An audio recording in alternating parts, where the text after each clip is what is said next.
తులారాశి వారు విఘ్నేశ్వర స్వామి వారి యొక్క గంగా తీర ప్రయాణ సందర్భంగా ఎలాంటి విధులను పాటించాలో ఈ వీడియోలో సవివరంగా సంపూర్ణంగా తెలుసుకుందాం. తులారాశిలో ఏ నక్షత్రాలు వస్తాయనగా చిత్తా నక్షత్రంలోని 3వ పాదం, 4వ పాదం, స్వాతి నక్షత్రంలోని 4 పాదాలు, విశాఖ నక్షత్రంలోని 1, 2, 3 పాదములు కలిపితే తులారాశి. చాలామందికి పుట్టినటువంటి కాల సమయంలో డేటా బర్త్లు లేనటువంటి కారణం వలన పేరు యొక్క మొదటి అక్షరాన్ని అనుసరిస్తూ ఆ రాశిని తెలుసుకునే ప్రయత్నం చేద్దాం. రా, రి, శ్రీ, రు, రే, రో, తా, తి, తు, తే అక్షరాల వారందరూ కూడా తులారాశి జాతకులు.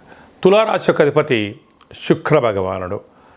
వీరికి ఈ విఘ్నేశ్వర స్వామి వారి యొక్క గంగాతీర ప్రయాణ యాత్ర సందర్భంగా తెల్లటి పాలతో బొబ్బర్లతో కూడుకున్న పిండిని ఏర్పాటు చేసుకొని, పెద్ద ఒత్తిని ఏర్పాటు చేసుకొని, దాంట్లో కొబ్బరి నూనెను, ఆవు నెయ్యిని వేసి 21 ఒత్తులను పెట్టి స్వామివారికి విశేషమైన మంగళ నీరాజన వీడుకోలు కార్యక్రమాన్ని చేయగలిగినట్లయితే శుక్ర భగవానుడు ఐశ్వర్యానికి, ఆనందానికి, విలాసానికి కేంద్రబిందు అవ్వడం వలన వివాహం కాని వారికి వివాహము, నూతన వస్త్రాలు, బంగారు ఆభరణాలు, విదేశాలకు వెళ్ళాలి అనుకుంటున్న వారందరికీ చాలా అదృష్టవంతులు అని చెప్పి గమనించాలి.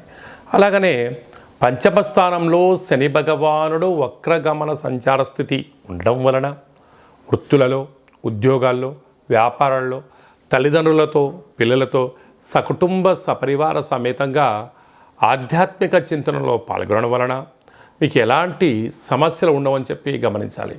నూతనంగా వివాహమైన వారికి సంతాన యోగం, తల్లిదండ్రుల నుంచి పిల్లలకు రావాల్సిన స్థిర చిరాస్తులు వారి సొంతమైతే 6వ స్థానంలో రాహు సంచారం చేయడం వలన కొందరు అంతర్గతమైన విషయాలను, అంటే మీ ఫోన్లో ఉండబడిన డేటా కానీ, ఫోన్లో ఉండబడినటువంటి బ్యాంకు లావాదేవీలు కానీ, ఓటీపీలు కానీ, స్థిర చరాస్తులపైన కొందరు కన్నేశారు. తస్మాత్ జాగ్రత్త.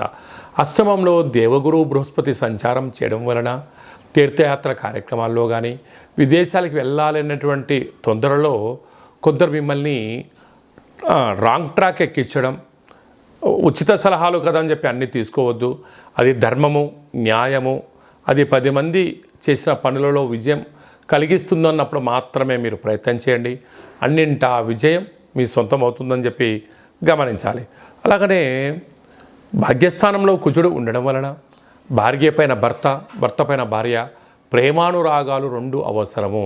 లేకపోతే ఇంట్లో అంతా చికాకుగా ఉండడం, గొడవలు పడడం అనేక రకాలుగా ఉంటుంది. ఒకరు ఏదన్నా చెప్తే మరొకరు వినే ప్రయత్నం చేయండి.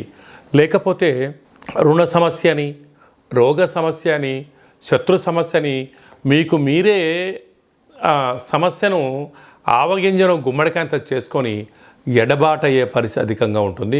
అలా కాకుండా మౌనం, ధ్యానం, ప్రశాంతత, ఓపికగా వినండి, చిరునవ్వుతో సమాధానం చెప్పండి. పెద్ద పెద్ద సమస్యల్ని తొలగించుకొని మానవ ప్రయత్నం చేయండి. అలాగే వ్యయంలో త్రిగ్రహ కూటమి కారణం వలన మీ జన్మ నక్షత్రం రోజున పూర్ణిమ, అష్టమి తిథి ఎందున దూర, వాయు, జల ప్రయాణాలు పెట్టుకోవద్దు. విందులని, వినోదాలని, ఆర్భాటాలకు వెళ్ళొద్దు. ఉన్న దాంట్లో సర్దుకొనే మానవ జీవనాన్ని గమనించగలిగినట్లయితే అనేక రకాల ఇబ్బందులు తొలగిపోతాయని చెప్పి గమనించాలి.